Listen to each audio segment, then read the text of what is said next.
Hello வணக்கம். இன்னைக்கு நம்ம பார்க்க போற டாபிக் இந்து சமயத்தின் தோற்றமும் வரலாறும். சரிங்களா?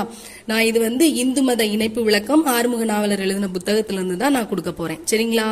ஓகே, இதுல என்னெல்லாம் பார்க்க போறோம் அப்படின்னா, ஹிந்து மதம், மதம்னா என்ன, இந்த மதம் பேர் காரணம் என்ன, அதுக்கப்புறம் பாத்தீங்கன்னா இந்து மதத்தினுடைய பொருள், அப்புறம் இந்து மதத்தினுடைய பெருமைகள். சரிங்களா? இதுதான் நம்ம பார்க்க போறோம். இதுதான் நம்ம சிலபஸ்ல இருக்கக்கூடிய ஃபர்ஸ்ட் டாபிக். சரிங்களா? வாங்க வீடியோக்குள்ள போலாம். ஃபர்ஸ்ட், மதம்னா என்ன அப்படின்னா, இப்போ இந்த உலகத்துல மனிதர்கள் எல்லாருமே இன்பத்தோட வாழணும் தான் நினைப்போம் இல்லைங்களா? துன்பத்தை வெறுத்து இன்பத்தோட தான் இருக்கணும்னு நினைப்போம். ஆனா சிறிது காலம் இன்பம் இருக்கும், சிறிது காலம் துன்பம் இருக்கும். இதெல்லாம் நம்ம உலகத்துல மாறி மாறி வரக்கூடியது தானே. இந்த உலக பொருள் வழியாக மக்கள் அனுபவிக்கக்கூடிய இன்பம் தான் சிற்றின்பம். இப்போ ஃபார் எக்ஸாம்பிள், இப்போ ஒரு கார் வாங்கணும், வீடு வாங்கணும், இந்த மாதிரியான ஆசைகள் எல்லாமே சிற்றின்பத்துல தான் வரும். சரிங்களா? இந்த இன்பங்கள் எல்லாமே அழியக்கூடிய தன்மை கொண்டது. ஆனா பேரின்பம் இருக்கு பாத்தீங்களா, அது மக்கள் அனுபவிக்க பெரியோர்களால் இறைவன் அருளோடு வகுத்த வழி. இதுதான் மதம். சரிங்களா? அப்போ மதம்னா என்ன? நம்ம பேரின்பத்தை அனுபவிக்கணும் அப்படிங்கிறதுக்காக பெரியோர்கள் என்ன பண்ணிருக்காங்க, இறைவனுடைய அருளோடு ஒரு வழிய வகுத்திருக்காங்க. அந்த வழிதான் மதம். சரிங்களா? அடுத்தது, இப்போ மதம் அப்படிங்கிறதுக்கு பேர் காரணம் அப்படின்னு பார்த்தோம்னா, ஒவ்வொரு வகையிலும் நிறைய பேர் காரணம் இருக்கு. இப்போ வழிபட்டு வரக்கூடிய கடவுள் பேரால சொல்லணும் அப்படின்னா, இப்போ சைவம், வைணவம் அப்படின்னு சொல்லலாமா? இப்போ சில மதங்களை என்ன சொல்லுவோம் அப்படின்னா, அவர்கள் நிறுவியவர்களுடைய பேரால சொல்லுவோம். ஃபார் எக்ஸாம்பிள் பௌத்தம், புத்தர் நிறுவி இருக்காரு இல்லைங்களா, அந்த மாதிரி.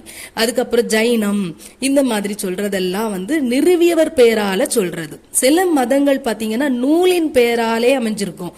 அதுக்கு உதாரணமா நம்ம வேதாந்தம், ஸ்மார்த்தம் இதெல்லாம் சொல்லலாம். சரிங்களா?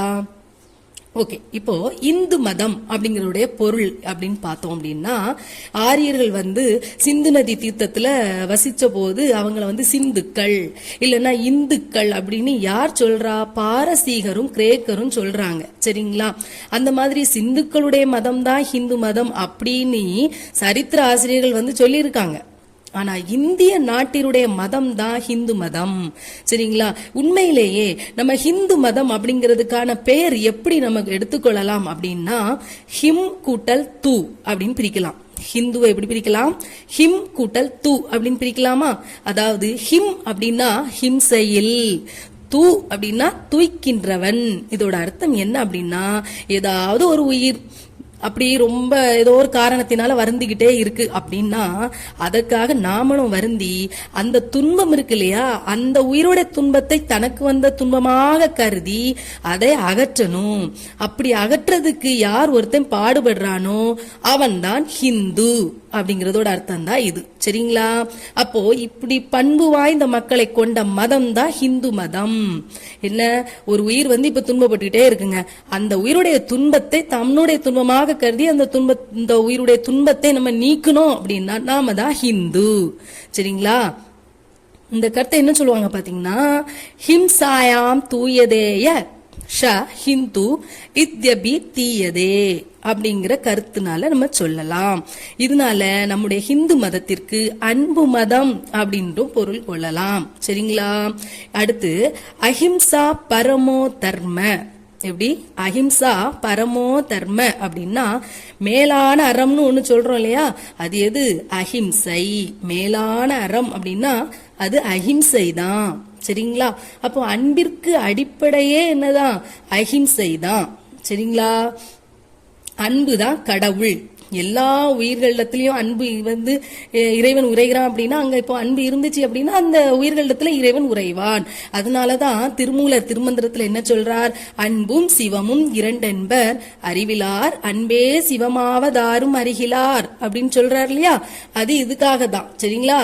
ஒரு உயிர்ல அன்பு இருந்தா அப்படின்னா தான் அங்க இறைவன் வசிப்பார் அப்படிங்கறதா இதோட அர்த்தம். அடுத்தது, ஹிந்து மதத்தை சனாதன தர்மம் அப்படின்னு வேறு பேராலையும் நம்ம சொல்லலாம். சனாதன தர்மம் அப்படின்னா என்ன? அழிவில்லாத அறம் அப்படின்னு பொருள். சரிங்களா? அழிவில்லாத அறம் அப்படிங்கிறது பொருள். நம்முடைய வீடியோல சனாதன தர்மம் பத்தியே தனி வீடியோ நம்ம கொடுத்துருப்போம். சரிங்களா? கேள்விக்கு என்ன பதில் அப்படிங்கிற டாபிக்ல, ஏன்னா இந்த கொஸ்டின் எக்ஸாம்ல கேட்டிருக்காங்க. அதனால நம்ம ப்ரீவியஸ் கொஸ்டின் பேட்டர்ன்ல இதற்கான விரிவான விளக்கம் ஏற்கனவே நான் கொடுத்திருப்பேன். சனாதன தர்மம் அப்படின்னா அழிவில்லாத அறம். அதோட நம்ம இந்து மதத்துக்கு என்ன பேர்லாம் இருக்கு?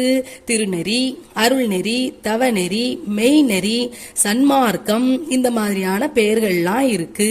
சரிங்களா? ஓகே. இப்போ நம்ம மதத்தை சமயம் சொல்லுவோம் இல்லைங்களா? ஹிந்து சமயம் அப்படின்னு கூட நம்ம சொல்லுவோம். அந்த சமயம் அப்படின்னா என்ன அப்படின்னா, சமை அப்படின்னா என்னது? சமைத்தல். அதாவது இப்போ உணவு காய்கறிகள்லாம் இருக்குன்னு வைங்களா, அதையெல்லாம் நம்ம சமைச்சு பக்குவப்படுத்தி நம்ம சாப்பிட்றதுக்கு ஏற்ற மாதிரி மாத்திரம் இல்லைங்களா, அந்த மாதிரி நம்முடைய ஆன்மாவை பக்குவப்படுத்துறது. சரிங்களா? இறைவனை அடையிறதுக்கு நம்முடைய ஆன்மாவை பக்குவப்படுத்துறது, இதுதான் எது? சமயம் அப்படின்னு நம்ம சொல்றோம். சரிங்களா? இந்த சமயம் இருக்கு பாத்தீங்களா, அது ஆன்மாவையும் இறைவனையுமே உணர நமக்கு வழிகாட்டக்கூடிய ஒரு ஞான ஒளி. சரிங்களா? நம்மளை ஒழுக்கத்தோடு வாழ வைக்கக்கூடிய ஒழுக்க பீடம், நம்முடைய இன்ப வாழ்விற்கு நலன்கள் அனைத்தையும் அருளக்கூடிய கற்பக மரம். நம்ம சமயத்தை இப்படி எல்லாம் சொல்றோம் பாருங்க. எப்படி சொல்றோம்? ஞான ஒளி, ஒழுக்க பீடம், கற்பக மரம், எல்லாத்தையும் கொடுக்கக்கூடியது நம்ம சமயத்துல இருக்கு, இல்லாததே கிடையாது. அதனாலதான் அது ஒரு கற்பக விருட்சம். சரிங்களா? இந்து சமயத்துடைய பெருமைகளை பார்த்தோம் அப்படின்னா, நம்முடைய இந்து மதம் காலத்தால ரொம்ப பழமையானது இல்லைங்களா? முதல்ல தோன்றிய மதம் நம்முடைய ஹிந்து. நம்ம நாட்டுல எப்போ ஒரு மனுஷன் பிறந்தானோ அப்பவே இருக்கு இந்து சமயம். அவ்வளவு பழமையானது. மற்ற மதங்கள் எல்லாம் பழைய படையெடுப்புகள்னால வந்தது தானே. மற்ற மதங்கள் எல்லாமே மற்ற படையெடுப்புகள் எல்லாம் நம்முடைய வரலாறுகள்ல படிச்சிருப்போம். அந்த மாதிரி தான் இங்க வந்துச்சே தவிர, நம்முடைய ஆதி மதம் காலத்தால் மிகவும் பழமையானது அப்படின்னா நம்முடைய ஹிந்து மதம் தான். சரிங்களா? அதுக்கப்புறம் பிற மதங்கள், மற்ற மதங்கள் எல்லாம் நிறைய கொள்கைகள் இருக்கும் பாத்தீங்களா, அந்த கொள்கைகள் எல்லாமே எப்பவோ இருக்கு. நம்முடைய ஹிந்து மதத்துல எல்லா கொள்கைகளுமே இருக்கு. எல்லாத்துக்கும் தாய் மதமே ஹிந்து மதம் தான். சரிங்களா? இங்க இல்லாததே கிடையாது, எல்லாமே இருக்கு. இதிகாச புராணங்கள், ஆகமங்கள் எல்லாத்துலயுமே நம்முடைய சமய கருத்துகள் இருக்கு. அதுக்காக சொல்லுவாங்க பிற மதங்கள் எல்லாமே என்ன சொல்லுவாங்க அப்படின்னா, எங்க மதத்துலதான் எல்லா கருத்துக்களுமே இருக்கு, எங்க மதத்தை வழிபட்டால்தான் நம்ம முக்தி அடைய முடியும், எங்க மதத்தை வழிபடலைன்னா பாவிகள், இப்படின்னு பிற மதங்கள் எல்லாமே பிரச்சாரம் பண்ணிக்கிட்டு இருக்கு. மற்ற மதங்கள் எல்லாமே என்ன பண்ணுவாங்க? ஹிந்து சமயத்துல இருந்து கன்வெர்ட் பண்ணக்கூடிய விஷயங்கள் எல்லாம் பண்ணி கொண்டிருக்கிறார்கள். ஆனா நம்முடைய ஹிந்துக்கள் அப்படி செய்கிறார்களா இல்ல அப்படின்னா கிடையவே கிடையாது.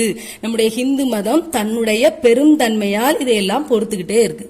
சரிங்களா? அதோட வெறும் நம்பிக்கையோட மட்டும் இல்லாம, அதாவது என்ன அப்படின்னா, ஒவ்வொரு கொள்கையுமே ஆராய்ந்து எந்த சந்தேகமே இல்லாம நல்ல ஒரு அறிவினை புகட்டுவதா நம்முடைய ஹிந்து மதம். சரிங்களா? மனிதர்களை கட்டுப்படுத்தாது, ரொம்ப சுதந்திரத்தோட வாழ செய்யுது. நம்ம எல்லாருமே இந்துக்கள் எல்லாமே ரொம்ப சுதந்திரத்தோட தான் நம்ம பண்ணுவோம், வழிபாடு பண்ணுவோம். அங்கிருந்து இறைவனை துதிக்கிறதாகட்டும், பாடட்டாகட்டும், அங்க ஏதாவது கட்டுப்பாடுகள் உண்டா என்னன்னா கிடையவே கிடையாது. எல்லாருக்குமே நல்ல சுதந்திரம் வழங்கப்பட்டிருக்கிறது. அதுக்கப்புறம் பார்த்தோம்னா இல்லறத்தாரும் சரி துறவரத்தாரும் சரி முக்தி அடையலாம் இப்படிங்கிற ஒரு கருத்து. அதாவது சாமியாரா போய் காடுகள்ல தவம் செஞ்சு அப்படி இருக்கவங்க தான் முக்தி பெறலாங்கிறது கிடையவே கிடையாது. நம்ம இந்து சமயம் என்ன சொல்கிறது? மனமுடித்து இல்லற வாழ்க்கையெல்லாம் வாழ்ந்து பிறகு இறைவனை அடையக்கூடிய தன்மை, முக்தி அடையக்கூடிய தன்மை இல்லறத்தாருக்கும் உண்டு, துறவரத்தாருக்கும் உண்டு, ரெண்டு பேருமே முக்தி அடையலாம் அப்படின்னு சொல்லிருக்கு இல்லையா? அடுத்தது நம்முடைய உலக வாழ்க்கையோடு இணைஞ்சுதான் நம்முடைய சமய வாழ்க்கையுமே இருக்கு. இந்த உலக வாழ்க்கைய எப்படி நம்மள மதமும் இணைத்து நம்ம இறைவனை அடையக்கூடிய வழிகளை எல்லாம் காட்டுகிறது.